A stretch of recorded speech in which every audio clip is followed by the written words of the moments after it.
tá bom?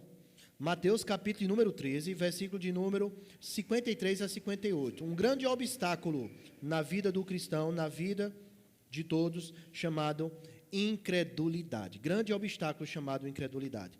O texto da palavra de Deus diz assim: quando acabou de contar essas parábolas, Jesus saiu dali. Chegando à sua cidade, começou a ensinar numa sinagoga. Todos ficaram admirados e perguntaram: de onde vem essa sabedoria e esses poderes milagrosos? Não é esse o filho do carpinteiro? O nome de sua mãe não é Maria, e de seus irmãos não são Tiago, José, Judas e Simão? Não estão conosco todas as suas irmãs? De onde, pois, ele obteve todas essas coisas? Mas Jesus lhe disse: só em sua própria terra e em sua própria casa é que o profeta não tem honra. E não realizou muitos milagres ali, por causa da incredulidade deles. Vamos orar? Deus, em nome de Jesus, faz com que a tua palavra, Pai, encontre abrigo e morada no nosso coração. Abre nosso entendimento para compreender a tua palavra, Pai. No nome de Jesus, amém. Queridos, acabou de contar, versículo 53, todas essas parábolas. O capítulo 13 do Evangelho de Mateus vem contando 7 parábolas que nós vimos aqui. Então, Jesus tinha terminado, segundo Mateus, quando ele organiza aqui o relato de Jesus, da vida de Jesus, do ministério de Jesus, ele diz que Jesus tinha terminado de contar as parábolas. Nós vimos aqui a parábola do solo, ou a parábola do semeador, a parábola do joio e do trigo. Nós vimos aqui a parábola do fermento, a parábola do grão de mostarda, a parábola do tesouro escondido, a parábola da pedra ou da joia preciosa e a parábola da rede, que foi a última que nós estudamos aqui semana passada, que nós vimos aqui na semana passada. Então, segundo Mateus, ao registrar o seu relato, diz que tinha acabado o ensinamento de Jesus lá desse lugar onde ele estava e saiu dali. Jesus estava na cidade de Cafarnaum. Quando a gente vai ver o registro de Mateus, logo depois, ali do Sermão do Monte, você vai ver que Jesus curou a sogra de Pedro naquele lugar, naquela cidade de Cafarnaum. Jesus operou alguns milagres na cidade de Cafarnaum. Jesus fixou residência em Cafarnaum. Gente, essa cidade de Cafarnaum, Jesus passou a morar ali. Tudo indica que ele morava na casa de Pedro, na casa da sogra de Pedro. E Jesus estava nesse lugar abrigado, pregando, e as pessoas indo até ele, e ele realizando milagres, a glória de Deus sendo manifesta nesse lugar. Passado um período, ele retorna à cidade dele. Mateus não registra, gente, qual é essa cidade. Outros evangelhos diz que era em Nazaré. Mas Mateus diz que depois de contar a parábola, Jesus saiu dali e, chegando à sua cidade, começou a ensinar na sinagoga. Jesus nasceu em Belém, da Judeia. Lembra da viagem que José e Maria fazem devido àquele decreto que é emitido e eles têm que se registrar, cadastrar, fazer o censo numa determinada cidade. Lá em Belém, Jesus nasce. Mas a infância todinha de Jesus, a adolescência e a juventude de Jesus foi na cidade de Nazaré. Ele é chamado de Nazareno, o Nazareno, porque a vida de Jesus foi em Nazaré. A partir dos 30 anos de idade, quando Jesus inicia o ministério, é que ele sai de Nazaré e vai para diversas outras localidades pregar a palavra de Deus. E Jesus volta para Nazaré. Nazaré é um povoado pequeno, gente. É um lugar pequeno, bem pequeno, sabe? Tinha entre 1.600 a 2.000 pessoas. Possivelmente, nessa época, tinha mais ou menos isso.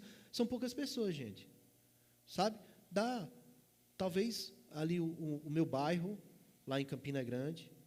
A cidade de Riachão, por menor que ela seja, ela já tem mais do que isso. Ela tem mais do dobro. Já tem mais de 5.000 habitantes. Temos cidades pequenas aqui na Paraíba, ali no Cariri, que dá pouco mais de 2.000, 3.000 pessoas. E são cidades onde as pessoas se conhecem bem, conhecem quando chega alguém de fora, conhecem quando alguém é novato, sabe? Porque são poucos os moradores. Então, as pessoas desse ambiente, muitas delas conheciam Jesus e Jesus as conhecia.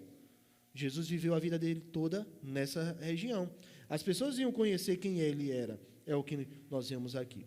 E de Nazaré não se esperava coisa tão boa, tão expressiva.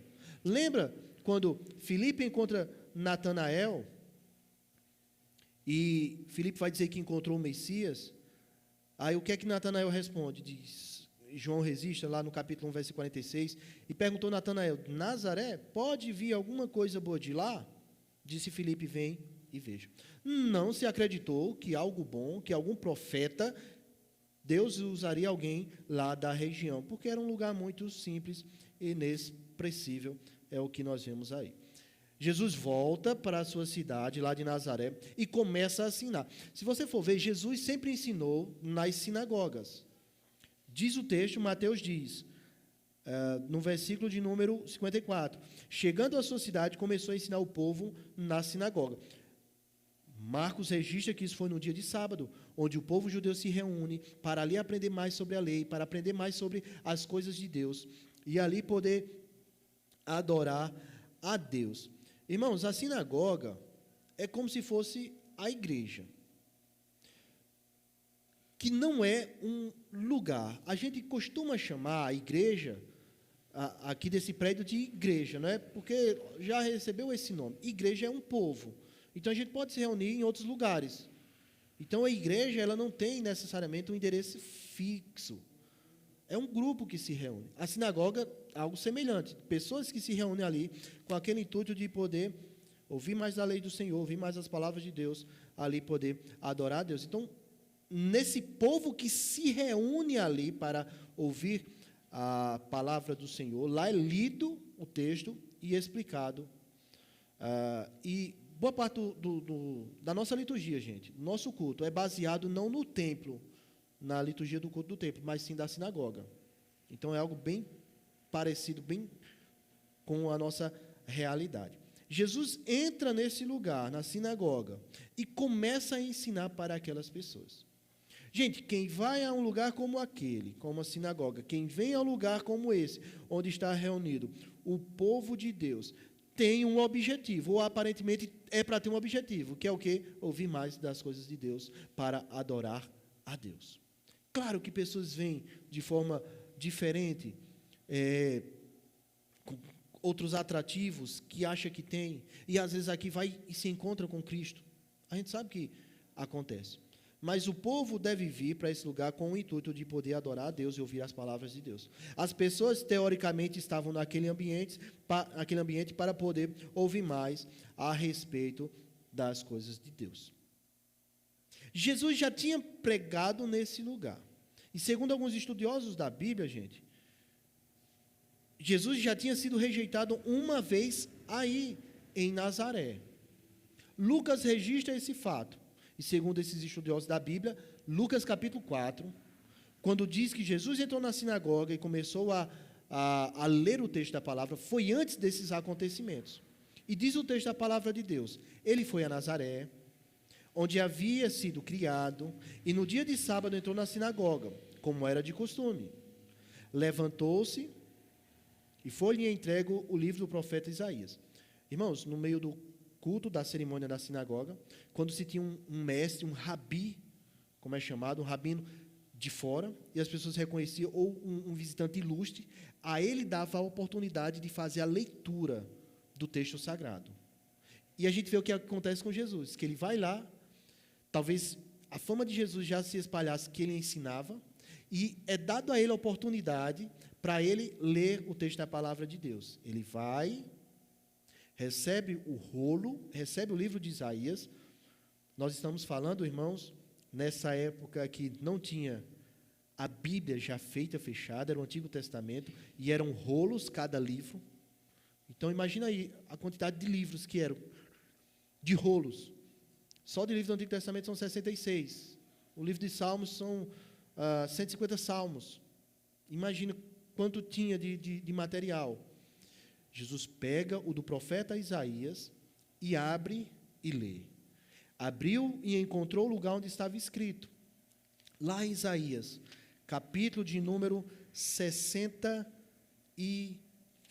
se eu não estou enganado, querido. 61. E ele lê e diz: o Espírito do Senhor está sobre mim, porque me ungiu para pregar boas novas aos pobres, ele me enviou para proclamar liberdade aos presos e recuperação de vista aos cegos, para libertar os oprimidos e proclamar o ano da graça do Senhor. A gente vê que o ministério de Jesus foi isso, não foi?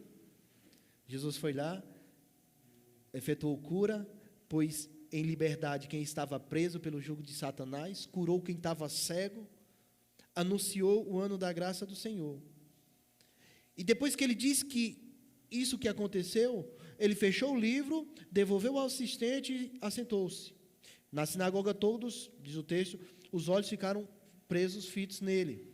E ele começou a dizer-lhe, ou seja, ele pegou o livro, ele leu, sentou, e as pessoas ficaram lá, esperando a explicação. E ele vai dar a explicação do texto que ele leu. E para a surpresa de todos, o que é que Jesus diz? Hoje se cumpriu a escritura que vocês acabaram de ouvir. Todos falavam bem dele, e estavam admirados com as palavras de graça que saíram dos seus lábios. Mas perguntavam, não é este o filho de José? Jesus lhes disse, é claro que vocês me citarão um provérbio, médico, cura-te a ti mesmo. Faze em tua terra o que ouvimos que fizesse em Cafarnaum. Continuou ele, digo a verdade que nenhum profeta é aceito em sua terra. Então Jesus já tinha sido rejeitado. As pessoas deveriam ficar admirados, procurando saber como se cumpriu a palavra de Deus naquele dia. Não receberam. Então já houve essa rejeição. Mas no outro momento, tempo depois, Jesus volta a esse lugar, numa sinagoga, e começa a ensinar esse povo, começa a falar para esse povo. E esse povo que morava nessa cidade, nós não sabemos se eram as mesmas pessoas, não duvido que fosse. Mais uma vez, eles fazem o quê? Rejeitam a Jesus. Irmãos, Jesus é rejeitado de diversas formas. E ao longo da história, ele tem sido rejeitado diversas vezes. Lembra que ele ainda não tinha nem nascido, José e Maria iam na viagem e foi rejeitado a presença deles em qualquer hospedagem? Antes dele nascer, já estava sendo rejeitado. Sabe?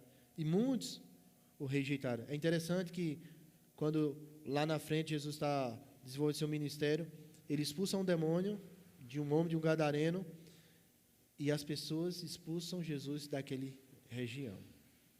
Jesus sempre foi rejeitado e ainda continua a ser por muitas pessoas. Muitas pessoas ainda estão rejeitando a Jesus. Versículo 54. Todos ficaram admirados e perguntavam, de onde vem essa sabedoria e esses poderes milagrosos? Como Jesus fez esses milagres? Como pode? Ao invés, gente, daquilo que eles estavam vendo, gerar neles satisfação, gerar admiração, curiosidade, espanto, querer saber, na realidade, como Deus estava agindo, não. Gerou neles uma dúvida para eles rejeitarem o ensino de Jesus. Já pensou? Ao invés de trazê-lo mais eles para a casa de Deus, para ouvir a palavra do Senhor, fez com que eles ficassem mais duvidosos, tivessem preconceito e não recebessem a palavra de Jesus.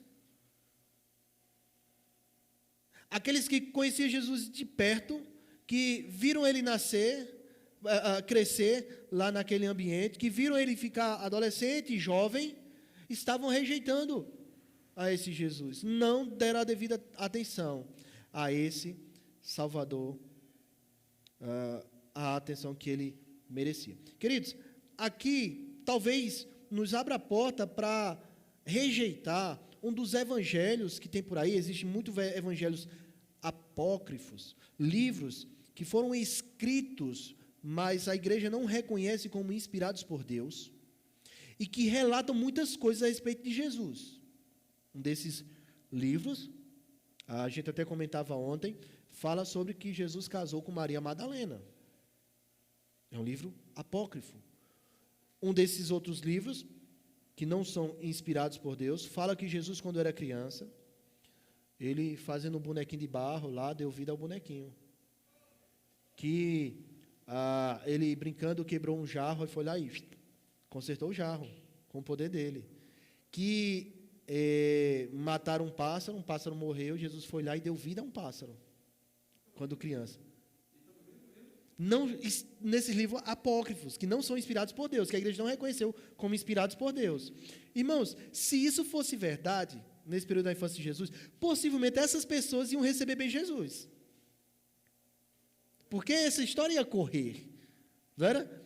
As pessoas iam receber bem. Então, talvez aqui seja um indício de que isso não aconteceu. Está entendendo?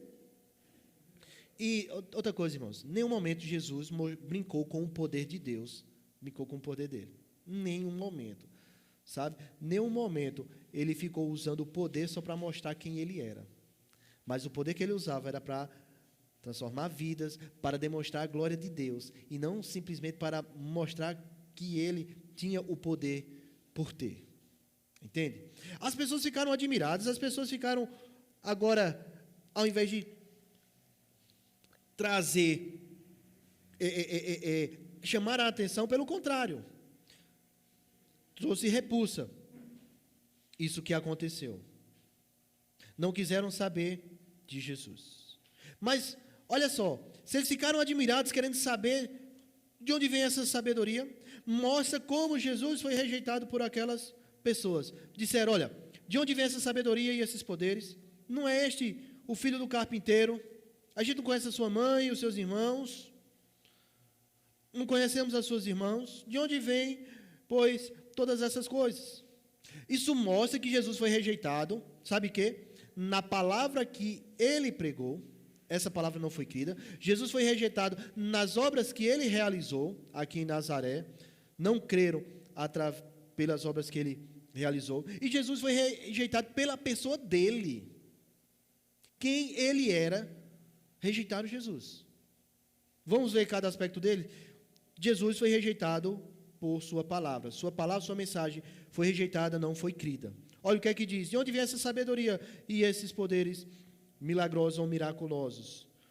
De onde vem? Foi o que perguntaram. Jesus não era um mestre formado. Os ensinamentos de Jesus não foi conferido a ele devido a estudar anos e anos com alguém, com um grande mestre. Jesus não foi instruído por um grande mestre, fazendo com que as pessoas olhassem para Jesus e dissessem, um dia esse homem aí, esse menino vai ser um grande mestre da lei. Não.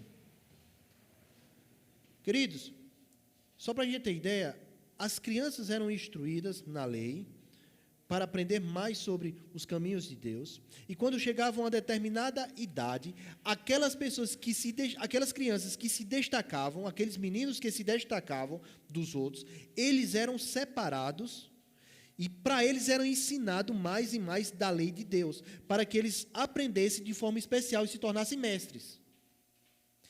Isso aconteceu com quem? Com Paulo. Paulo diz, lá em Atos 22, 3, eu sou judeu, nascido de Tarso, da Cilícia, mas criado nesta cidade, fui instruído rigorosamente por Gamaliel, na lei dos nossos antepassados, tão zelosos por Deus quanto qualquer um de vocês hoje. Paulo, um grande mestre da lei, um grande conhecedor da lei, foi, desde cedo, instruído por um grande mestre chamado Gamaliel. O livro de Atos fala um pouco sobre Gamaliel, e quando Gamaliel fala, todos aqueles ouvem o conselho deles, mostrando como ele era experiente, como ele era bem visto, como ele era respeitado. Então, Paulo é instruído dessa forma para ser um grande conhecedor da lei. Jesus não teve esse ensinamento, gente. Então, as pessoas olham para Jesus e olham, onde foi que ele aprendeu essas coisas? Como foi que ele adquiriu todo esse conhecimento? Aí vem o questionamento, é válido esse conhecimento? Será que é verdadeiro? Será que é real? Na realidade, os corações deles estavam presos, incrédulos, sem querer ouvir e acreditar na palavra de Deus. Estavam fechados, não quiseram ouvir o que Jesus estava pregando. Questionaram de onde é que veio essa sabedoria, mas não questionaram o que é que ele estava falando, para conferir conforme a palavra. Séculos antes, Isaías já profetiza: creiam na nossa pregação, a quem foi revelado o braço do Senhor. Jesus pregando na sua própria cidade, e aquelas pessoas não crendo. Onde Jesus pregava, multidões se amontoavam para ouvir, mas na cidade de Nazaré, Jesus era desprezado, rejeitado, por essa mesma mensagem que ele pregava. Estavam mais interessados em saber como foi que Jesus adquiriu conhecimento, do que qual era a mensagem que ele trazia. E a mensagem que Jesus trazia queimava os corações, trazia fogo, fazia com que as pessoas não se apartassem de Jesus, faziam com que as pessoas quisessem ouvir a voz de Jesus. Ele falava de Deus, ele falava do caminho ao Pai, ele falava da ira do Pai, ele falava daquele grande dia, ele falava dos céus, falava do amor. E as pessoas não deram crédito à palavra de Jesus. As pessoas de Nazaré não deram crédito à palavra de Jesus. Mas não só isso. Jesus também foi rejeitado pela obra que ele realizava. A incredulidade impediu que aquelas pessoas percebessem e aceitassem o que Jesus estava fazendo. Era uma obra que Deus já tinha profetizado, já tinha usado os profetas para profetizar que iria isso acontecer, que o Messias viria para trazer vida de fato. Eles questionaram, né, de onde é que vinha essa sabedoria e esses poderes milagrosos. Eles questionaram. Gente, a obra de Jesus, que Jesus fez aqui, foi para apontar que ele era o Filho de Deus e que ele tinha o poder para que as pessoas pudessem ver a glória de Deus. Jesus, quando esteve aqui, ele mostrou o seu poder sobre a natureza. Lembra? Quando ele vai atravessando aquele mar ou lago da Galileia, e uma forte tempestade bate sobre ele, sobre aquele barco, e ele está dormindo, e acordam ele, e ele aquieta o mar, vento para, ele controla a natureza.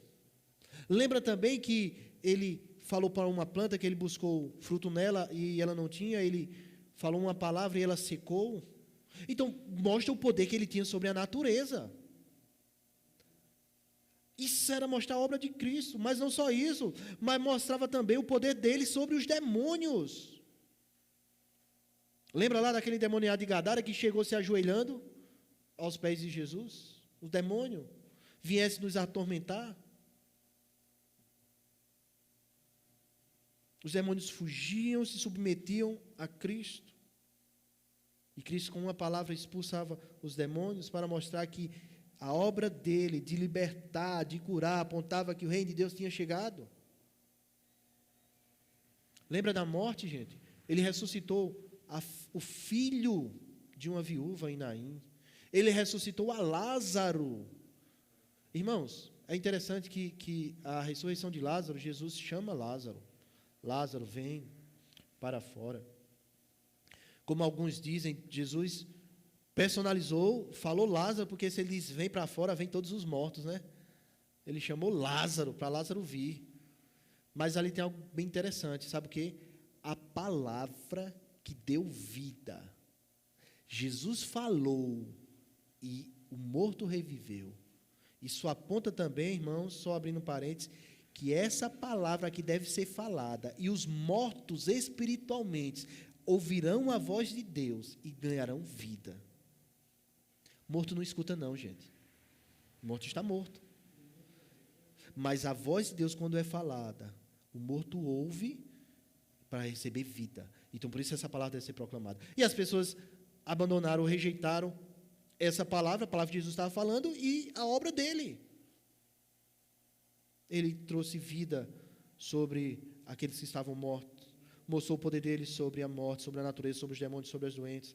Tudo isso, irmãos, apontava para que o reino de Deus tinha chegado, para que Jesus de fato era o Filho de Deus. Não era simplesmente uma demonstração de poder, não era só uma demonstração de milagres, não. Era apontando que o Filho de Deus estava ali presente para cumprir com a palavra de Deus. A obra de Jesus, operando todos aqueles milagres, era para buscar e salvar o que se havia perdido. Era para apontar que havia salvação. Isso fica bem claro, irmãos, quando Jesus está no meio de uma multidão, Jesus está dentro de uma casa e o amontoado está grande. Olha, se fosse em tempos de pandemia, né, não podia estar não, né? Estava tão grande o amontoado que fizeram o quê? Abriram um buraco na casa, no teto. Desceram o paralítico. E Jesus, para mostrar como ele tinha poder, diz o quê? Os teus pecados estão perdoados. As pessoas ficaram questionando como ele pode perdoar pecados, que só quem perdoa é Deus. Mediante sacrifícios, matava seu animal e ali pedia perdão a Deus. E Deus iria aceitar ou não, dependendo da forma que o pecador apresentasse a Deus seu sacrifício. Como esse homem pode dizer que perdoa o pecado? E Jesus, vendo todo aquele burburinho, conhecendo o coração deles, diz: pegue a tua maca, para que vocês saibam que o Filho do Homem tem autoridade de perdoar pecados. Falou para o paralítico: pega a sua maca, levanta e ande. E aquele homem se levantou e foi embora, curado. Para mostrar que Jesus tinha o poder de perdoar pecados, Jesus curou aquele homem. A obra de Cristo apontava, irmãos, para o reino de Deus que tinha chegado. Mas aquelas pessoas também ficaram questionando os milagres de Jesus. Rejeitaram Jesus em sua obra. Rejeitaram a palavra de Jesus, rejeitaram a obra de Jesus, rejeitaram a pessoa de Jesus. Quem Jesus era. Versículo 55 diz: não é esse o filho do carpinteiro? O nome de sua mãe não é Maria? Dos seus irmãos Tiago, José, Simão, Judas? Não estão conosco todas as suas irmãs? De onde vem, pois? De onde ele obteve todas essas coisas? Jesus foi visto como alguém normal. Eles conheciam Jesus, conheciam o endereço de Jesus, conheciam a família de Jesus. Marcos diz que colocaram Jesus como um carpinteiro. Como Jesus não foi um daquelas crianças, daqueles meninos que foram separados para estudar a lei, Jesus teve que aprender uma profissão, a profissão daquele que cuidou dele, que foi José. Percebe pelo texto aqui, não fala de José, então dá a entender, segundo os estudiosos da Bíblia, que José já tinha morrido, porque só fala dos irmãos de Jesus, das irmãs e da mãe, não fala de José. Dá a entender que José já tinha morrido. E aquele povo estava tão cego, com os olhos tão fechados, que não podiam ver a glória de Jesus. Viram que ele era alguém que era o filho de Maria, e os seus irmãos estavam entre aquelas pessoas, dentre aqueles que eram comuns. Gente, perderam uma oportunidade muito grande aquele povo. Irmãos, igualar Jesus a qualquer outro, isso é um erro grande. Sabe por que nós estamos aqui, irmãos? Porque nós precisamos de Jesus. Sabe por que a gente se reúne para ouvir e meditar na palavra de Deus? Porque a gente precisa. Não é porque é um point, não é porque é um encontro gospel, não é porque é legal, é porque a gente precisa, sabe? A gente precisa de Jesus para podermos ir até Deus. Jesus é diferente, irmãos. Não é igual aos demais. Rejeitaram Jesus pela pessoa que ele era. João diz que aquele que é a palavra se tornou carne e viveu entre nós. Vimos a sua glória como a glória do unigênito vindo do Pai, cheio de graça e de verdade. Do próprio Deus, a mesma essência de Deus, vivendo entre as pessoas, e as pessoas não observaram isso. João diz: ninguém jamais viu a Deus, mas o Deus unigênito que está junto ao Pai o tornou conhecido. Gente, ninguém viu a Deus. Até Moisés, que viu a bondade, a glória de Deus, não viu Deus em seu esplendor. Ninguém consegue, somos pecadores, não podemos andar dessa forma e ver a glória de Deus. A Bíblia diz que Jesus tornou Deus conhecido. Quer saber quem é Deus? Olha para Jesus.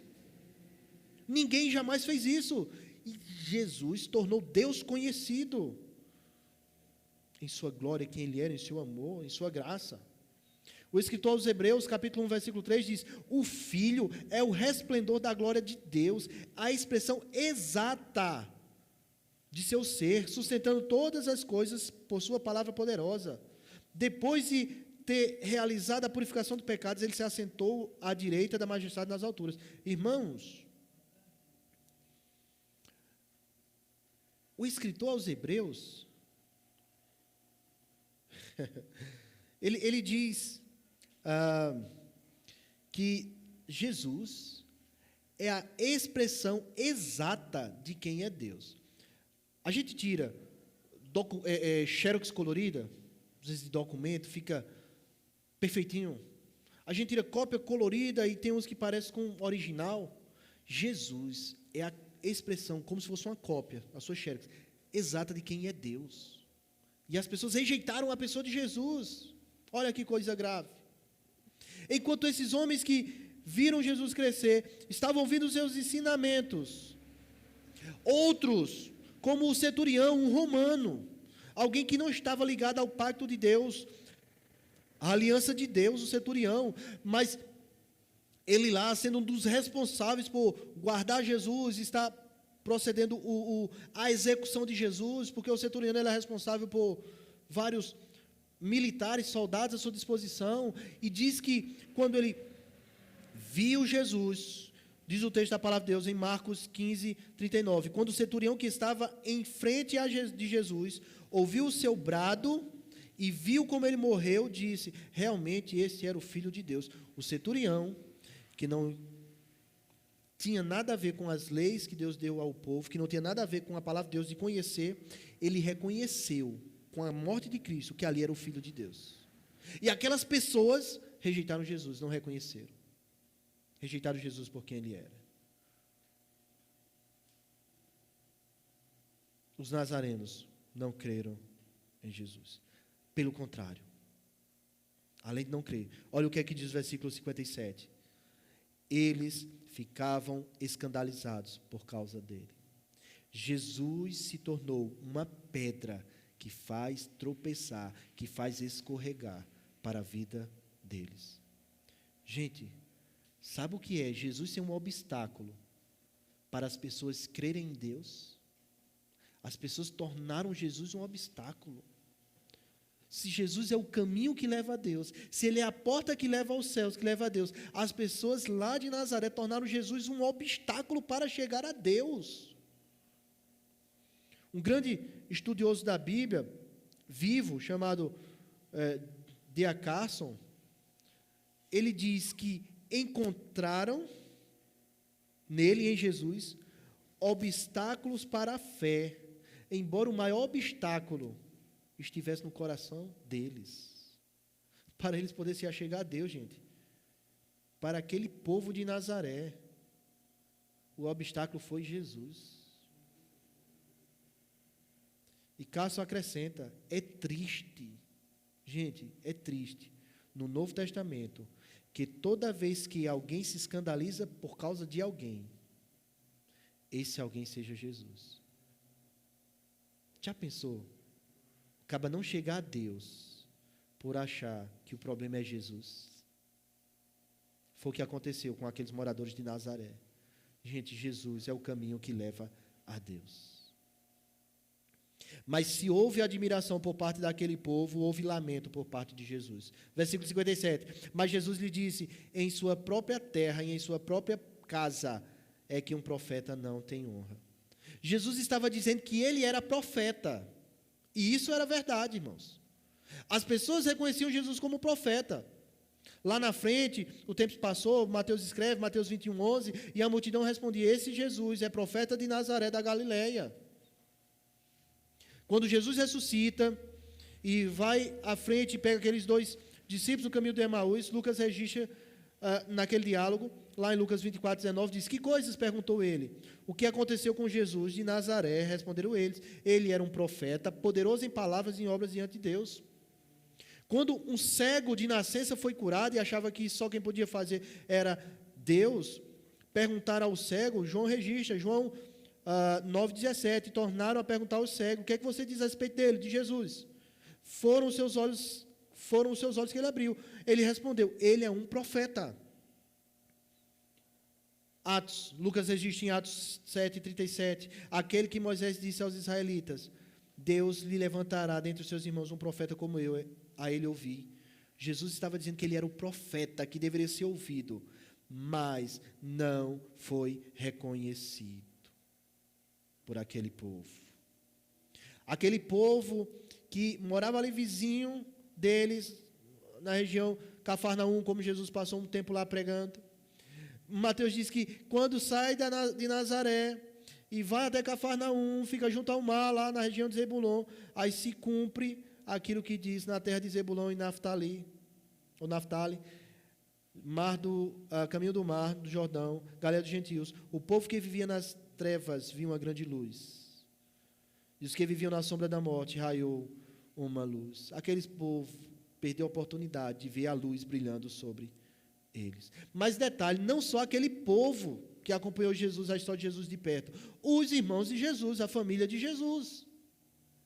João diz, olha, João 5, 3 a 5. E os irmãos de Jesus lhe disseram, você deve sair e ir à Judeia, para que os seus discípulos possam ver suas obras que você faz. Ninguém que deseja ser reconhecido publicamente age em segredo. Visto que você está fazendo essas coisas, mostre-se ao mundo, pois nem os seus irmãos criam nele. Queridos, nem os próprios irmãos de Jesus. Jesus estava sendo rejeitado, não sendo honrado naquela terra, e Jesus, na sua própria casa, aí ele diz, também não está sendo crido, ele diz, em sua própria terra, ou em sua própria casa, é que um profeta não tem honra. Ele não está dizendo que se o profeta de fora vier, todos vão ter honra, não. Mas ele está dizendo que o de casa, entre os seus, não é reconhecido. As pessoas não querem atentar para a voz de Deus. Isso você vê também com Jeremias, que até o povo dele quis matar ele também. A incredulidade, a rejeição de Jesus, o lamento de Jesus, qual foi o resultado disso tudo? O resultado, versículo 58, e não realizou muitos milagres ali, por causa da incredulidade deles. Poucas pessoas foram para Jesus, para serem curados por ele, para serem transformados, para serem restaurados por Jesus. Devido à incredulidade, as pessoas não foram conduzidas a Jesus.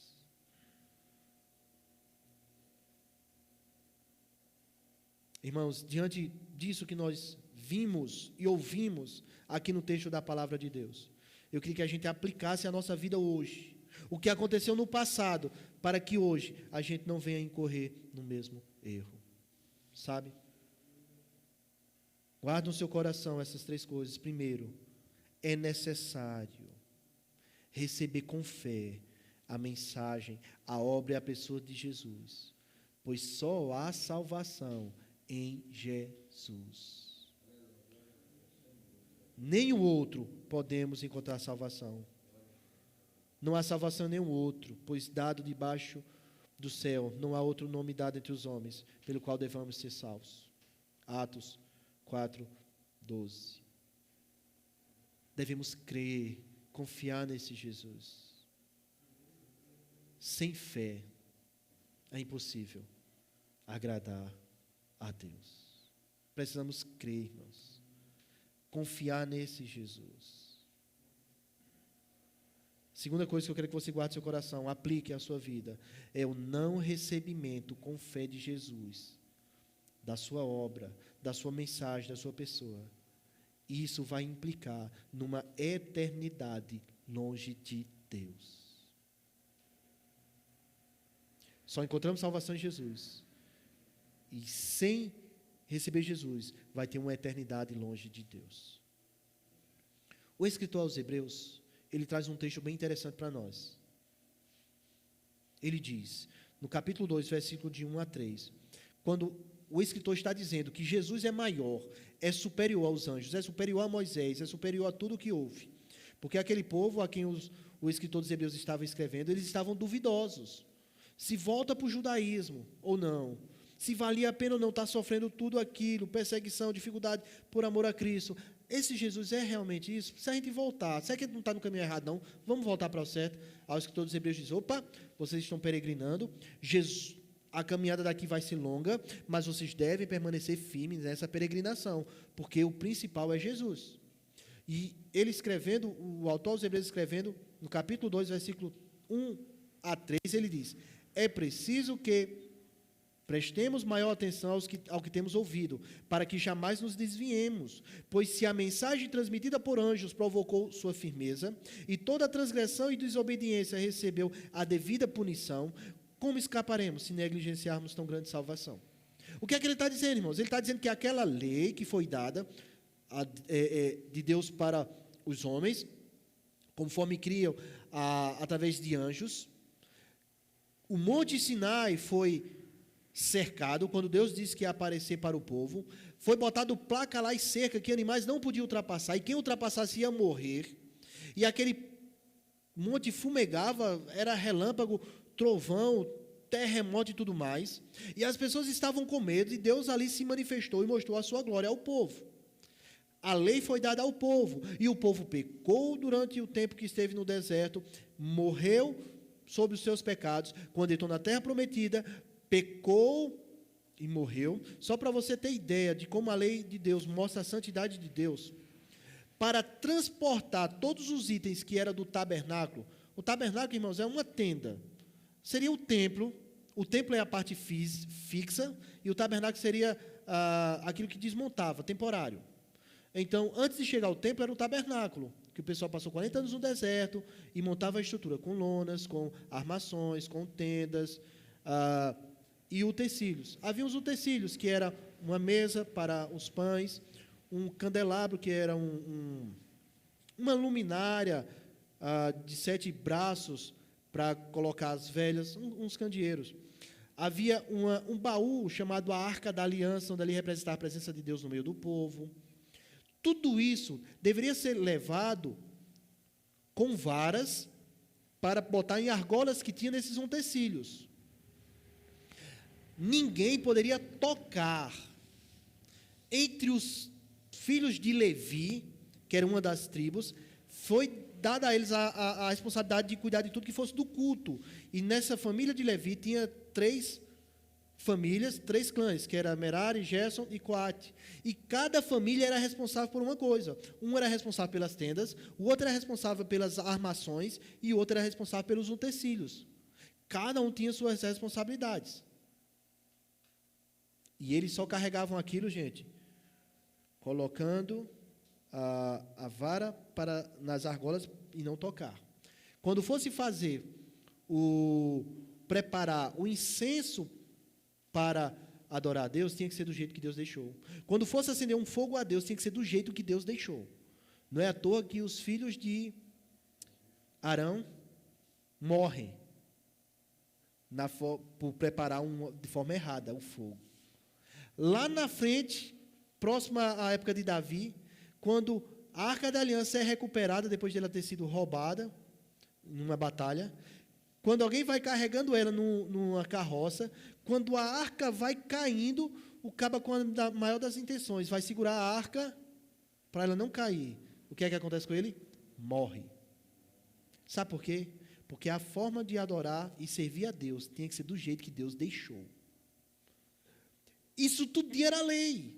E o escritor diz que se essa mensagem que mostrava firmeza e quem desobedeceu foi punido severamente, como esses casos que eu falei para vocês, para nós aqui, como escaparemos se negligenciarmos Jesus? Jesus, gente, é o último enviado por Deus para esse mundo. Se rejeitar Ele, não tem outra oportunidade, não tem outra chance. Rejeitar Jesus, não receber com fé a obra, a pessoa, a mensagem de Jesus, vai implicar uma eternidade longe de Deus. E por fim, somos falhos, somos imperfeitos.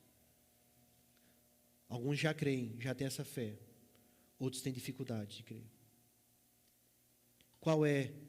O que é que devemos fazer? É pedir ao Espírito Santo que trabalhe, e aí cada um conhece o seu coração. Que trabalhe no coração, pedindo para confiar em Jesus, para gerar essa fé no coração, para confiar realmente em Jesus. orar igual aquele pai de um endemoniado que foi levado à presença de Jesus. Quando Jesus indagou se ele cria, Marcos registra isso, ele diz, Jesus disse, né, se podes, Marcos 23, 24, tudo é possível àquele que crê. Imediatamente o pai do menino exclamou, creio, ajuda-me a vencer a minha incredulidade. Se você não tem essa fé, diga, Senhor, ajuda-me a vencer essa falta de fé, essa incredulidade. Tá bom? Que Deus nos abençoe. Vamos orar. E depois estaremos...